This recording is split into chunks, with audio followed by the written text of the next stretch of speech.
O maior risco para a Rússia é sua política fiscal, que é baseada em uma suposição muito otimista. Alexei Pogorelov, Credit Suisse. O Banco Mundial prevê que a economia do país recue este ano, enquanto Putin parece estar otimista em relação ao crescimento econômico. Qual é a sua previsão para 2016? Com os preços do petróleo oscilando a cerca de $30 por barril, a economia russa deverá enfrentar mais um ano de recessão.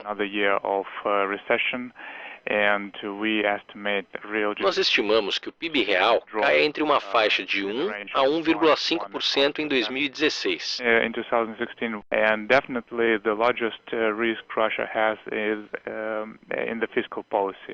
O maior risco para a Rússia é a sua política fiscal, que é baseada em uma suposição muito otimista em relação ao petróleo e à taxa de câmbio. Nesse sentido, esperamos mais notícias do governo. A produção de petróleo e gás da Rússia atingiu níveis pós-soviéticos recordes em dezembro. Será que isso representa algum risco para a economia? Com o nível atual dos preços do petróleo de $30, o rublo teria que ser negociado bem mais baixo do que está no momento.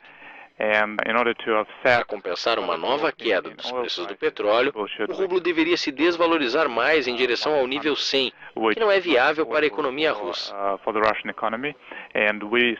Nós acreditamos que a desvalorização trará mais desvantagens do que benefícios para a economia.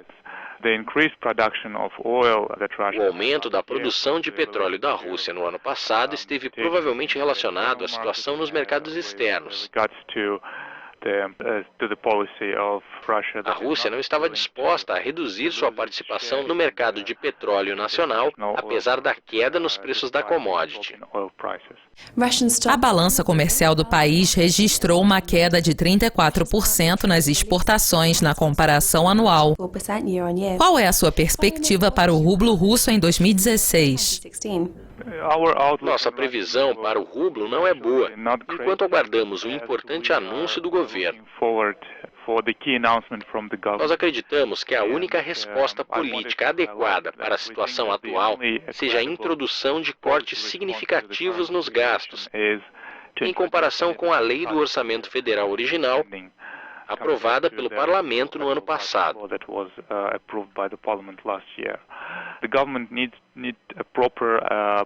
O governo precisa de planos adequados para uma nova política fiscal para este ano, por causa dos preços do petróleo. Um rublo mais fraco não é a solução, porque para compensar as menores receitas de petróleo e gás, o rublo teria que enfraquecer de forma significativa para o nível 100, o que seria extremamente prejudicial à economia. As taxas de juros aumentariam, a inflação subiria e o setor bancário provavelmente enfrentaria outra crise. Nesse sentido, nós ainda pensamos que a única resposta para a situação atual seja o corte de gastos. Para atenuar as preocupações sobre a economia da Rússia, o Banco Central ainda está considerando um aumento dos juros. Você espera que o Banco Central do país intervenha? Se sim, quando?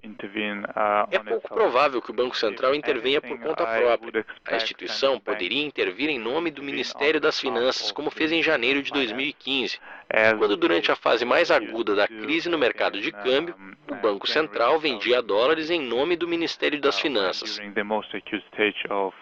convertendo seu fundo de reserva no mercado para financiar o déficit do orçamento.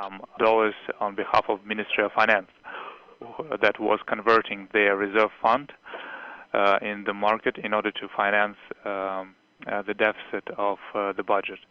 É possível que isso aconteça nesse estágio, mas somente se houver mais vendas generalizadas desordenadas no mercado de câmbio.